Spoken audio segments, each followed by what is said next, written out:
All right, let's dive in. We're going to take a look at Cenat Yeah. and kind of the path he's been on to get to be like the top, one of the biggest streamers on Twitch. Right.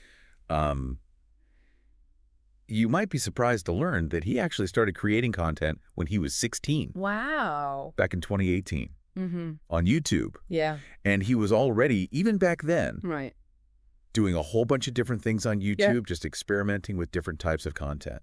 It's pretty fascinating. I mean, Yeah. seeing how he was like, building that foundation back then for what would come later, Yeah, yeah. He wasn't afraid to try anything, Right. pranks, vlogs, reactions, even gaming, like all across the board. Yeah. And he was uploading constantly, like over 120 videos just in a short span. He had that hustle for sure. Yeah, it really shows Yeah. his dedication and drive. It's like he was kind of, Yeah. finding his voice, figuring out what works. testing the waters, Yeah. honing his skills. Yeah, and building an audience already. And you can already see, even back then, he had a knack for comedy. Definitely. Did you notice any particular humor styles that he was using back then? I think he often used this mix of self-deprecating humor Okay. and also observational comedy. And I think that made him super relatable to a younger audience. He wasn't afraid to poke fun at himself a little bit. Yeah. And he had this keen eye, I thought, Okay. for the absurdities Yeah. of everyday life. And I think that kind of authenticity, Right. it really shines through, especially in a space where, things can feel so polished and perfect, right? Yeah, online. Yeah, for sure. Oh, online. So he's building this audience on YouTube. Yeah. And then when he's 19, he makes this pretty bold move. Oh, yeah. To switch to Twitch. And Twitch back then was still mostly known for gaming. Right, right. What do you think it was that prompted him to make that transition? Well, I think he saw the potential of Twitch early on, especially that ability to interact with fans.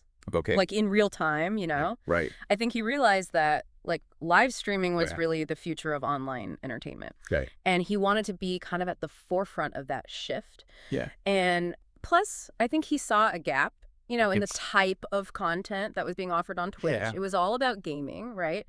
But, he saw an opportunity to bring something fresh and different to the platform. Yeah. So he was drawn to the interactive element of it. Yeah. But also saw an opportunity to differentiate himself. It wasn't just being in the right place at the right time. Right. He really revolutionized Twitch with his style, I mean, absolutely. Instead of focusing on gaming, he created what he called an unchoreographed showcase. Okay. Which was unlike anything else on Twitch at the time.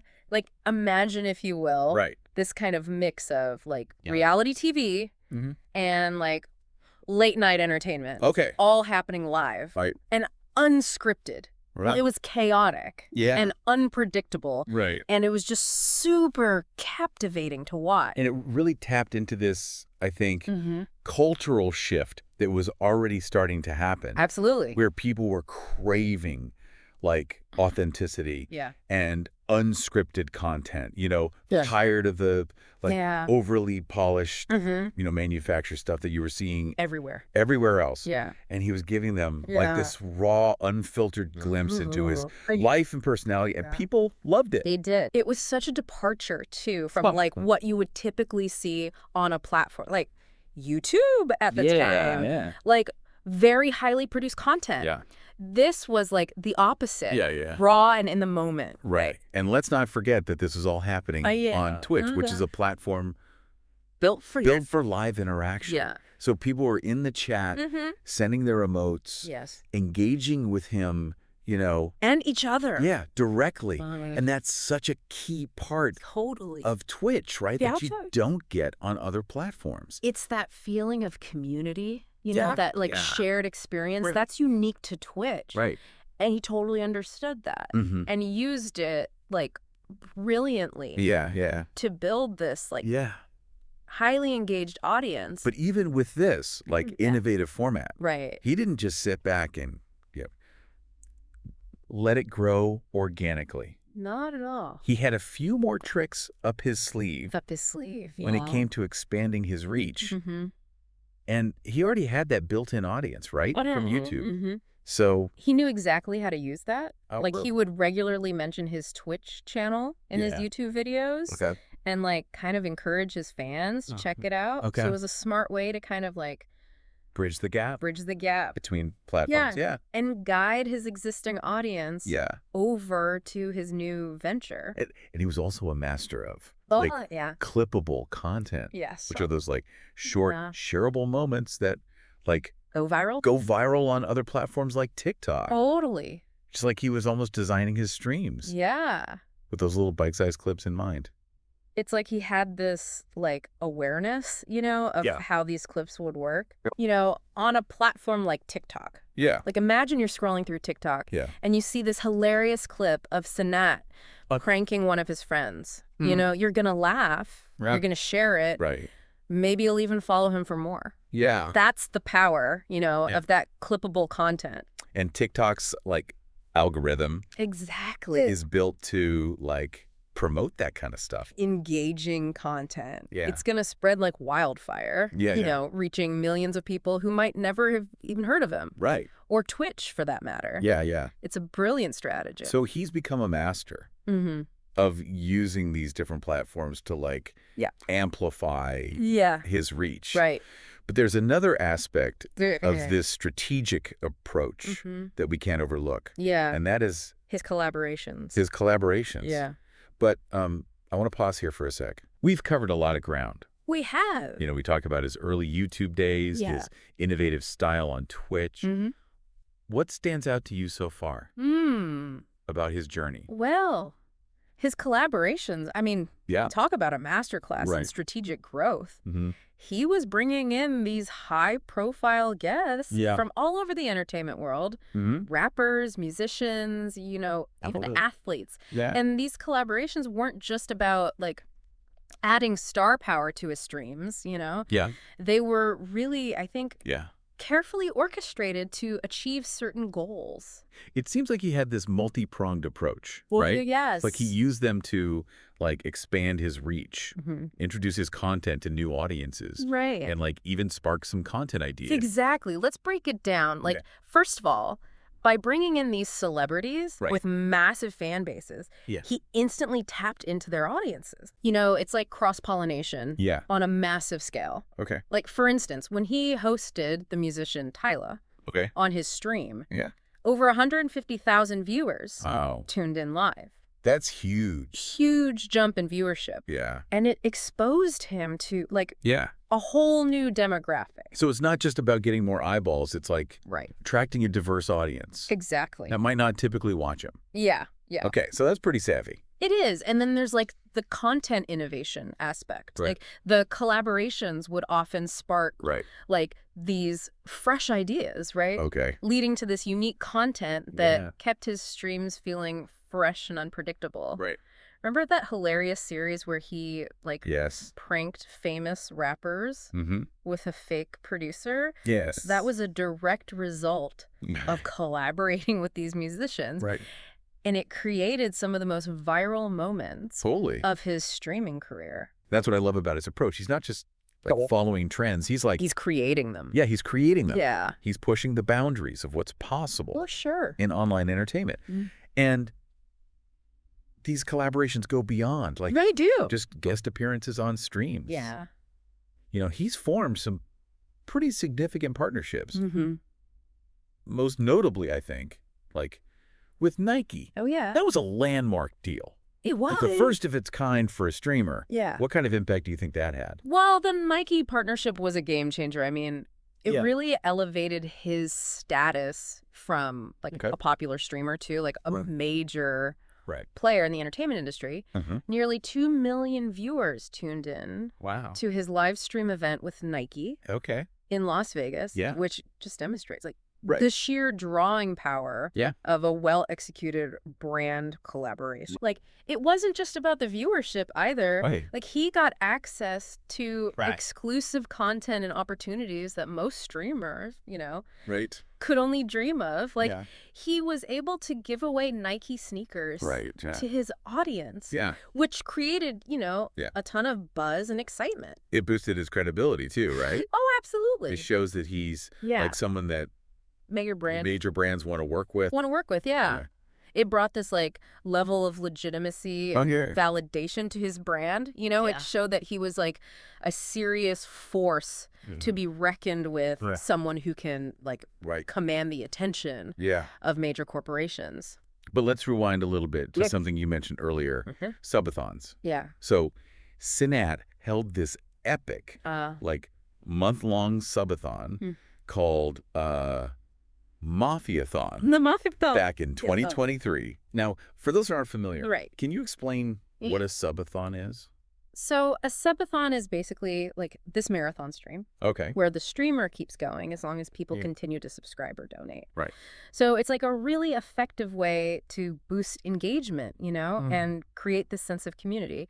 And in Cenat's case, his Mafiathon helped him become like one of the most subscribed streamers on Twitch. That's huge. It was really a testament, I think, to his ability to connect with his audience and keep them entertained for like an extended period. It's a testament to his stamina too. Oh, yeah, for sure. But like beyond the subscription numbers, what did this say about like his place in the streaming community? Well, I think it solidified his position as like this top tier streamer, and like a trendsetter. It showed that he had like the dedication and the creative energy to pull off something truly ambitious. It also like showcased the power of sustained engagement by like keeping his stream going for a whole month. He created this like shared experience that really brought his community closer together. So it's about more than just like the length of the stream. It is. It's about fostering that sense of community and shared purpose. And that's something that he seems to excel at. He does. Whether it's through like his interactive style, his collaborations, or like even these subathons. He understands that building a loyal audience is about more than just entertaining them. It's about creating a space where they feel connected, valued and part of something bigger. And he does it in a way that feels like authentic and genuine. Which is probably why, Exactly. He's resonated with so many people. It's that realness, Yeah, he's not just a streamer. He's like a cultural phenomenon. He is. He's changed the game. He has. For online entertainment. Yeah, he's proved that online content can be just as compelling and engaging and influential as traditional media. So we've explored his journey from YouTube to Twitch. I have. We've delved into his innovative style. We've analyzed his strategic approach to growth. But as we wrap up this deep dive into Kai Cenat, I'd love to hear your thoughts on like what aspects of his journey really resonated with you. I think it's a story that really highlights the incredible opportunities that exist in the world of online content creation. Like Cenat's success shows that with talent and hard work and a keen understanding of the digital landscape, you can achieve like remarkable things. He didn't just like follow the crowd, He really forged his own path. And in doing so, like he's inspired countless others to do the same. He's definitely raised the bar to what's possible. It's amazing to think that he started creating content as a teenager, and now he's like this global phenomenon, partnering with major brands, shaping the future of entertainment. Absolutely. And his journey also like underscores the importance of adaptability. The digital world's constantly evolving, and those who can like keep pace with the changes and adapt their strategies, they're the ones who are going to thrive. Cenat recognized the potential of Twitch early on and was willing to take a risk by shifting his focus from YouTube. Right. And that willingness to like embrace change has been a key factor, I think, in his success. Yeah, it makes you wonder like where he'll go next. Right. He's already achieved so much. He has. But it feels like he's just getting started. It does. What do you think his legacy will be? How will he be remembered?